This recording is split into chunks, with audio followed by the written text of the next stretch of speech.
The way you do the things you do, the way you do the things you do, oh baby. What's up, Jacoby's Book Club? Let's continue on with this book, Otis Williams, The Temptations. So what we left off is, I don't know because the video clicked off because they told me I don't got enough space. The Temptations, everything was going good for the Temps. They went on tour and, you know, they got their hit, the way to do things you do, a top 20 hit. But anyways, let's continue on. Things picked up considerably in 1964. We were either out of town or at Hitsfield, working on our act or report. We did the Motor Town Review tours as well as tours sponsored by Ivan Field, Henry Wine, and Dick Clark. I recall being on Henry Wine tours with people such as Maxine Brown, who was popular, Chuck Jackson, Gladys Knight in the Pit, Midnight Train to Georgia, Georgia, and lots of others. The acts traveled by bus. Some were nicer than others. Motown buses were in notoriously bad shape. As Marvin once remarked, a vehicle with wheels was a much improvement over what Motown had. Because Motown didn't have no motherfucking money. Very good didn't have the money. The motherfucker got the money when the Jackson 5 came over there. There wasn't much to do on the bus. So if you weren't into playing cards, reading, or constantly sleeping, you did a lot of talking. Hold on. What the fuck is my remote at? I don't give a fuck if I'm not watching this. I would not have it. I don't want it. Hold on. What did I leave up? You did a lot of talking. Generally, a bus carried 5 or 6 acts plus the band and whatever sideman, chaperones, and other people there might be. Yeah, because it was little kids on the bus, like Stevie Wonder. Stevie Wonder, we know you can see. It was very cramped.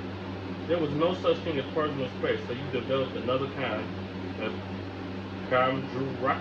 These tours averaged 30 days each, and they weren't as strategically planned as they might have been. You might close a show in one town and have to drive 600 or 700 miles to the next show the next day. There were days and days we would go without our heads even hitting a pillow. On a rare occasion when we did check into a hotel for a night's rest or a few days relaxation, if we were down south, we might drive for a while to find a hotel that would take glass. Remember, this is the 60s. You know the rest. Segregation. For many people in places we visit, the old ways died hard. Generally speaking, blacks in Detroit were treated better than in most of the South. Of course, because the South was segregated, Otis. Everybody, well, yeah. So we found some aspects of racism pretty shocking. Even though you could predict what you were going to find down there, it still made you angry. All I wanted to know was why. Well, number one, well, Otis, you was from the South anyway. You know people in the South was treated bad, Otis. You weren't surprised that people, and all of the Temptations, when you think about it, all of the Temptations are from the South. So they already knew how black people was treated in the South. Otis, that's why I don't fucking like you. I don't fuck with Otis. I don't fuck with you, Otis. Even though you could predict what you were going to find down there, it still made me angry. All I wanted to know was why. Well, didn't y'all have TVs? I know the news is broadcasting that shit. One tour took us through my home state of Texas. Several young ladies had to use the restroom, but weren't allowed to because they were black. The civil rights movement was growing, but in some of those little pockets, Martin Luther King Jr. could have been marching on Mars for all those people here. We had no choice but to board the bus and drive down the road a piece to where we could stop and people could go in the bushes. Oh my God. No, it's easy for a man to pee in the bush. The other thing, but women, I know y'all don't want to be peeing outside. Some such as Inez and Charlie Fox, Maxine Brown, Mickey Williams, and Kim Weston didn't get along with this crappy silently. In some situations, didn't go along with this crappy crap silently. In some situations, came close to turning ugly. Sometimes it made you wonder if it would ever change. It changed, but it ain't really changed. Not motherfuckers still don't like black people. The thing about any other racism is that the thing about any act of racism is that no matter how much you tell yourself what to expect or how many times you see the same nonsense, it never loses its power to shake you up. Our first full Motor Town review in 1964 took us to South Carolina. Our first full Motor Town review in 1964 took us to South Carolina. From the stage, you could look out across the auditorium and see a rope running smack down the middle of the aisle. As I told y'all in the last video, is that at concerts too, the black stood right here and the white stood right here. Don't cross that barrier, or your ass is gonna get in trouble by the police. The blacks on one side and the whites on the other. Same thing for the balcony. We couldn't believe it. Angry, we asked, what the fuck is the rope for? You know what the rope was. Otis. That's why Otis should have never wrote a damn book. Otis, why would you write this book? But we knew the answer. Right, you knew that. What the fuck is the rope for? But you knew the answer, Otis. Otis, an old lunchbox. Damn. And if you ask what a lunchbox is, it's a simple motherfucker. Otis Williams is a simple motherfucker. He ain't dead. You still alive. He like 89 years old. Still singing with the Temptations. Knowing he can't goddamn sing. And he's the only Temptation original that's still alive. How is that? There were far too many scenes like that to recount. Let's just say they would deal with it. Sometimes we did see progress. Take that town in South Carolina, for example. When we got back there about a year or so, the rope was gone. And it was a different scene. Because the problem, they started changing laws because them people got tired of spraying hoses. And I'm not even being funny. This is serious. People get tired of it. And some people who had a change of heart, like black people, aren't bad. Well, even though some people are still racist, they see us black people aren't bad. Why she look like Ari Fletcher? Anyways, that could be a sister.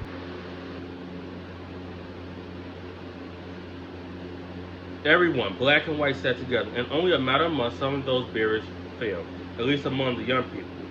Well, because this is the thing about the young people back then. They didn't grow up. They wasn't. Their parents. What I'm trying to say is their parents raised them to hate black people in the South. Because it was a generational thing. Black people are bad. Like in the Martin Luther King, what was that? They used to show it in elementary school all the time.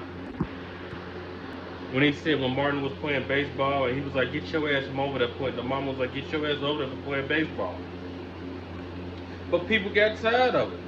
As we came up in the business.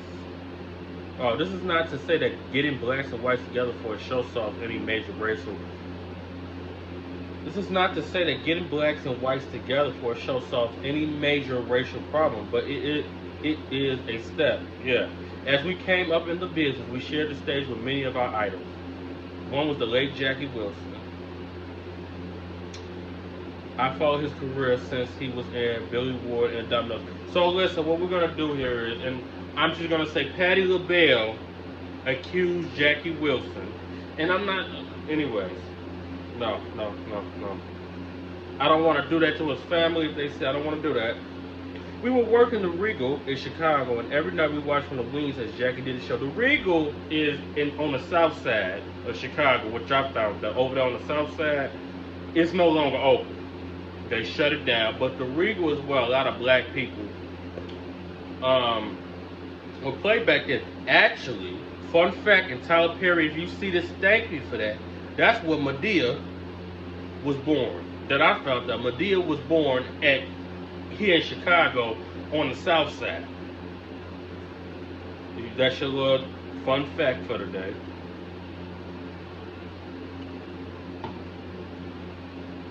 We were working at the Regal in Chicago, and every night we watched from the wings as Jackie did his show. His style was dynamic and very athletic, and women found him irresistible. But Jackie didn't take care of himself. Back then, he not only drank starch and smoked cigarettes, but he snort cocaine. Oh my God! Otis, why you do that man like that? Otis, why you can't be putting this man business out here? But I like it though. You can see that it was wearing on him. I know he wouldn't go on. I knew he wouldn't go on like that too much longer without burning himself out. Yeah, Jackie Wilson was in a coma for almost 10 years. In and out of coma. One thing about the touring I enjoy was being around the women and getting to learn more about them. Not necessarily in a more romantic sense, but as friends. Maxine Brown, Yvonne Fair, Dionne Warwick. Y'all know Dionne Warwick. I don't know no Dionne Warwick songs, but y'all know that's Whitney Houston's big, older, famous cousin, Dionne. And others will sit around and tell us how they like men to treat them and what they like for in a guy. I never will forget Yvonne Fair saying, if I look down at a man's shoes and he has these funny clodhopper shoes with the triple stitches, I didn't give a shit how fine he is from the ankles on up. I would not talk to real women, and I'm just gonna give y'all a bone. Real women don't care about your looks. Today and age. Anyway, we're not gonna talk about that. And then Max Green, oh my god, that's a good one. And Maxine Brown said, yeah, child, if his hands ain't right, his fingernails right, if his teeth is cruddy, I said, I listened to him talk for hours, fascinated, and made mental notes. The one guy everybody loved was Stevie Wonder. He was much younger than the rest of us, about 14 or 15. But he had a great personality and so much talent. You couldn't help thinking of him as a peer. Stevie liked to make people laugh and have a charm. Usually he sat at the back of the bus with the musicians and played his harmonica for hours. Everyone understood that he was woodshedding, but only to a point. When it got to about 2 or 3 in the morning, someone will yell, Stevie, man, put that damn harmonica down and go to sleep. If that didn't work, we try Stevie. We're going to beat your ass. You're going to beat a blind man, even though I don't believe Stevie Wonder is really blind. Don't be mad at me, Stevie Wonder. But you're going to beat a blind little boy's ass for playing a harmonica at 3 in the morning? Steven, we're going to beat your ass if you don't take that damn harmonica.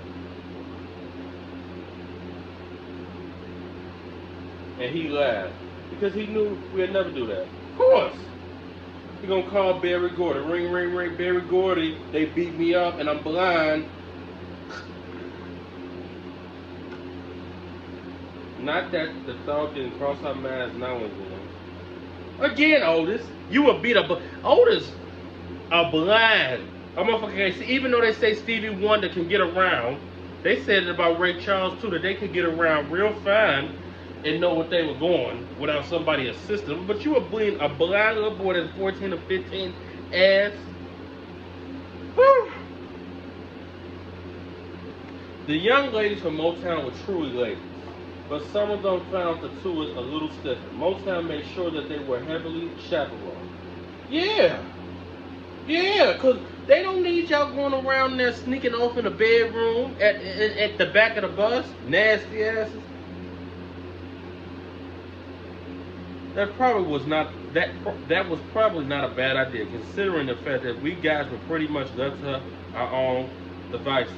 And even though we were just in our 20s, Motown managers treated us like grown men. Being bloodless or one of the older gentlemen might lecture us now and then about using protection and how discretion was the better part of a good thing to remember. What, Otis?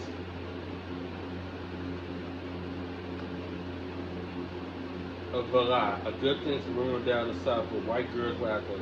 But that was the extent of it. We also managed to sneak in a few little love affairs and make friendships that continue today. So now we're going to talk about Josephine. Around this time, Josephine and I called quits. Work took me out of town so much that even under the best of circumstances, circumstances, a real family life was hard to manage. I got an apartment over on LaSalle Boulevard and began dating again. One thing Hitfield did not lack was fine-looking women, and I wasn't the only guy to notice at the different times I dated. And I wasn't the only guy to notice. At the different times I dated Gina Jackson, Sticks, Sandy Tilly, Martha Reeves, Ken Weston, and Billie Jean Brown. That's what Michael Jackson got. Billie Jean is not my lover. Well, this is before the Jackson 5 went over there to the motel. But maybe he probably got it from her. Those were good times, but work always came first. In 1964, we made our first and last appearance in Bermuda. We played at a club called the 40 Thieves and stayed in a big house up on a hill. Bermuda was beautiful. The people were friendly. And every night, a bunch of girls followed us home and camped out on our front lawn. We would come in during the wee hours, and they would be dozens of beautiful women. Being young and wild, we'd party until 5 or 6 in the morning. The neighbors complained to the police and yelled out their windows at us, but we didn't care. It was just too damn good. Of course, despite all of that, something happened. And Eddie and David locked our ass.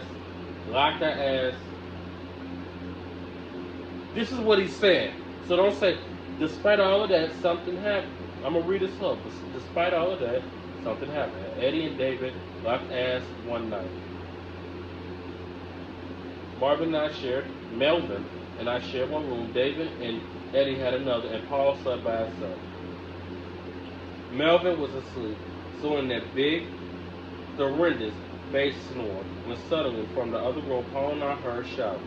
David was sitting on the edge of his bed saying something that Eddie didn't like. So Eddie came at David as if he was going to beat him in the face. I grabbed Eddie and Paul held David. After making a lot of records, they cooled out. I went to my room sure that Melvin would be wide awake, but he continued to sleep out of the baby.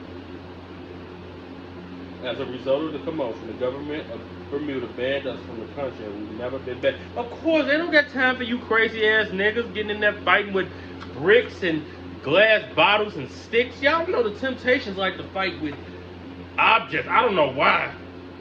You got hands and you can fight, but y'all want to fight with objects. They like to fight. Yeah, I would have banned their ass to get you niggas about my country. The prime minister was probably came in there like, y'all kind of go. Well, and it's Bermuda. They don't put it on. Hold on. They don't put this shit on them islands, especially them beautiful islands when it's peaceful. They don't play this shit. Yeah, get the fuck out of here. I would have been like, go now, before you be in the Bermuda jail. Now, make sure you like, share, and subscribe.